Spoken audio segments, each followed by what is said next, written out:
Buenos días compañeros, buenos días profesor, buenos días al público que se encuentra observando este video.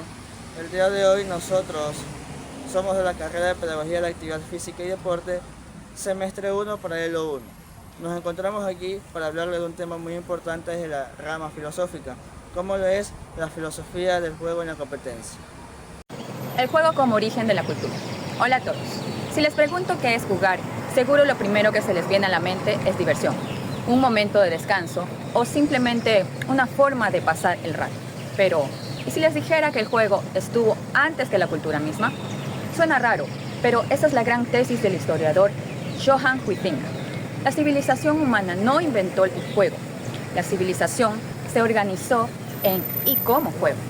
Filósofos como Friedrich Schiller ya veían el juego la condición misma para hacernos plenamente humanos.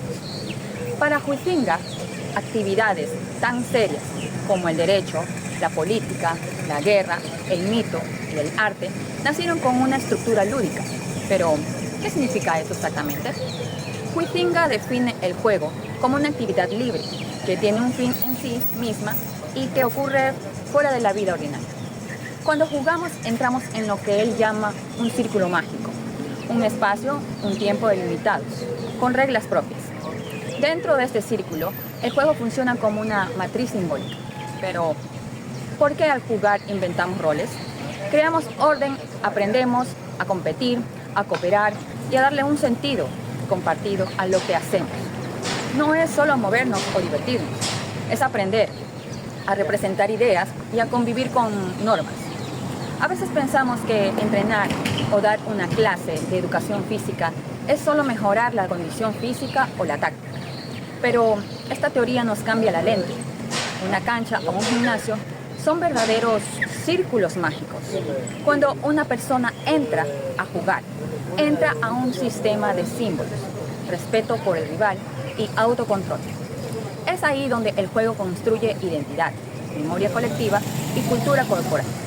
Por eso, en contextos vulnerables o de mucho estrés, el juego motor y el deporte son herramientas brutales de bienestar y cohesión social.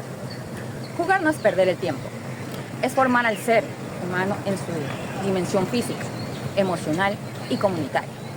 Como estudiantes también debemos tener espíritu crítico.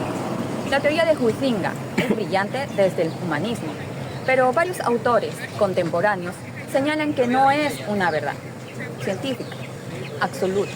Le falta dialogar más con la biología, la psicología y la evidencia empírica. Además, Huizinga separaba de forma muy tajante el juego de la seriedad. Pero seamos honestos, en el deporte moderno la línea es delgadísima. Hoy el juego muchas veces se mezcla con precisiones de rendimiento, mercado y dinero, perdiendo parte de esa libertad original. En conclusión, entender el juego como origen de la cultura nos recuerda que antes de existir las grandes instituciones, ya jugábamos para entender al mundo. En la educación física y el deporte, ganar o perder es lo de menos. Lo más importante es que el juego siga siendo uno de los espacios más potentes que tenemos para construir humanidad compartida. El juego en la competencia. Entender la transformación del juego en competencia desde la perspectiva filosófica implica analizar cómo una actividad libre, espontánea y desinteresada evoluciona hacia una estructura formalizada, orientada a objetivos. A continuación se desarrolla este proceso conceptual y social dividido en dimensiones, profundizando en las aportaciones de filósofos. La dimensión ontológica del juego absoluto a la forma agonística de Friedrich Schiller. El juego como estado de libertad espiritual.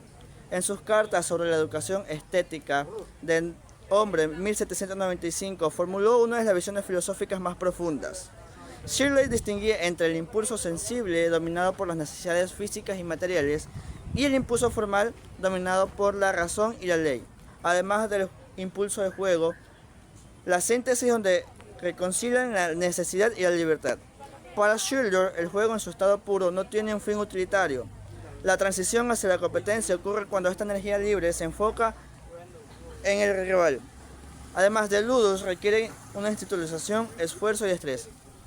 Ludus además representa la necesidad de vincular esa energía a dificultades impuestas arbitrariamente, exigiendo entrenamiento, paciencia, cálculo y apego a la norma. La dimensión ético-política de la excelencia, arte y a la instrumentalización. Hans-Georg Gadamer menciona el juego como autorrepresentación. En Verdad y Método de 1960, Hans-Georg Gadamer invierte la comprensión del juego desde la hermenéutica. Los jugadores entregan un movimiento alternativo que absorbe, además de, al transformarse en competencia profesional o hiperestructurada, el sujeto recupera el control egoísta para imponer su voluntad sobre el rival. El fin deja de ser el ser jugando. Friedrich Nietzsche, el agón griego como fuerza creadora. En su ensayo La contienda de Homero en 1862, Nietzsche analiza cómo la antigua Grecia transforma el impulso destructivo del deporte. Nietzsche explica que los griegos no buscaban erradicar la rivalidad, sino enfatizarla. El juego en la competencia, desde una perspectiva filosófica, implica analizar cómo una actividad libre y orientada por rendimiento desarrolla una estructura orientada a objetivos. Se aborda el juego como un proceso de transformación individual y social, dividido en diferentes dimensiones. Tenemos dos teorías: la dimensión formal del juego de Friedrich Schiller, que busca que el juego como impulso de su forma antagonista, que en sus cartas sobre la educación estética del hombre formula las divisiones más influyentes sobre el juego y la orientación. También tenemos el impulso sensible, dominado por las necesidades físicas y materias, el impulso formal, dominado por la ley. El impulso del juego. Para Schiller, el juego en su estado puro no reside como la transformación hacia la competencia. Ocurre cuando esta energía desplace hacia el rival. Voy a hablar sobre el valor ontológico y existencial. Tradicionalmente, en la sociedad contemporánea y en el ámbito escolar, se comete el error de reducir el juego y la competencia a meros pasatiempos, distracciones o simplemente vías para descargar energía física. Sin embargo, si profundizamos desde la ontología, el estudio del ser, descubrimos que el juego posee una densidad real incalculable.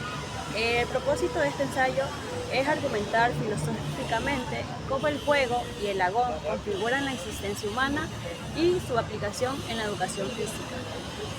Ahora voy a hablar sobre la dimensión ontológica, el ser como juego y representación. Aquí, como plantea el filósofo Eugene Fichte en 1966, en su obra El juego como símbolo del mundo, el juego no es una simulación vacía, sino uno de los fenómenos fundamentales de la existencia humana. Fichte nos enseña que el juego actúa como un verdadero oasis frente al desierto de la vida utilitaria y laboral. En la práctica de la educación física o en los juegos motores, el ser humano tiene la libertad de ensayar múltiples posibilidades de su propio ser, creando mundos autónomos regidos por sus propias reglas. Asimismo, al analizar la obra Verdad y Método de Hans-Georg Gadamer de 1993, comprendemos que el verdadero sujeto del juego no es el deportista o el individuo que lo ejecuta, sino el juego mismo. Cuando un estudiante entra a la cancha o un equipo disputa un partido, el juego atrapa al sujeto, se produce una auténtica transformación ontológica. Bien, ahora vamos a hablar sobre la transformación ontológica. La identidad ordinaria del individuo se suspende temporalmente y se transfigura en la dura realización de la acción y el movimiento. Voy a hablar sobre la dimensión existencial y la competición, o sea, el agón. Pasemos ahora a la dimensión existencial y el fenómeno de la competición, conocido en la antigua Grecia como el agón.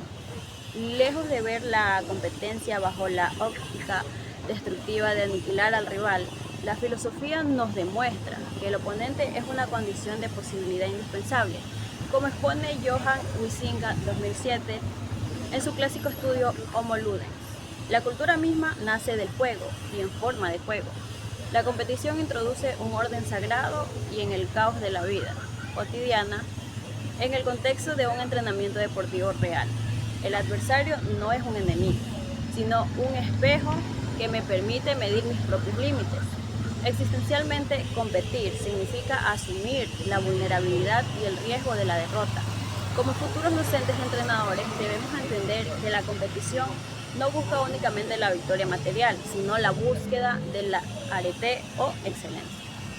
Al enfrentarnos al reto del otro, templamos nuestro carácter, afrontamos la finitud del error y descubrimos la verdadera potencia de nuestro cuerpo.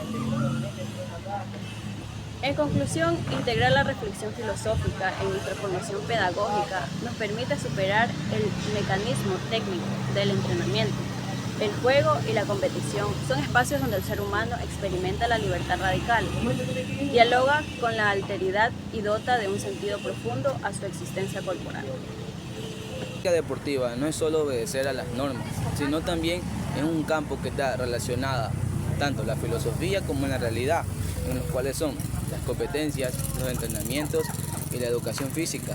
Existen dos visiones, unos que creen que el deporte es la base para formar los valores y el otro en el cual algunos creen que la misma competencia es el mayor riesgo para la moral del competidor.